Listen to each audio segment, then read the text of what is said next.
হয় বিথি, কেমন আছস? আমি ভালো আছি, তুই কেমন আছিস রে? এই জায়গায় কেন হঠাৎ করে? ইয়া আল্লাহ, তোর কি অবস্থা? তোর গালের মধ্যে কি হয়েছে রে? ওই যে কাজ করতে গিয়ে কুঞ্চির সাথে খুচা খাই এক দাগ হয়ে গেছে। আল্লাহ, তুই আগে কত সুন্দর আছিলি, ফর্সা আছিলি, এখন কেমন কালো হয়ে গেছিস গা। কি অবস্থা দেখা যাইতেছে তোরে?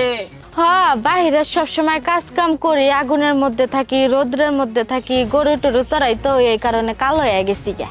যাই হোক, তুই কি কোনো দরকারে আসছিস নাকি? হরে আসছে একটা দরকারে। শুনলাম তুই বলে তোর জামাইরে 1 বছর আগে তালাক দিয়ে দিছস। হ্যাঁ, 1 বছর হইলো তালাক দিছি। বুঝছি বিথি, আমিও না আমার জামাইরে তালাক দিয়ে দিমু।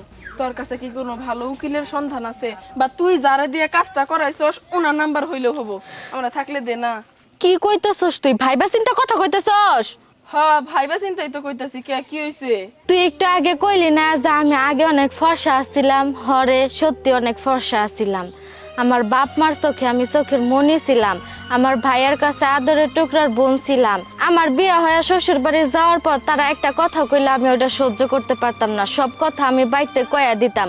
আমার বাপ মার ভাই বোন সবসময় কইতো যে ওই বাড়িতে থেকে চলে আয়, থাকার দরকার নাই তোর ওই বাড়িতে, আমরা তোকে সুখে শান্তিতে রাখবো। যে মেয়ের গায়ে নাকি একটা ফুলের টুকা পড়তে দেই নাই, আর সেই মেয়ের উপর ওরা অত্যাচার করবে, এগুলা মাইনা নিমু জীবনেও না।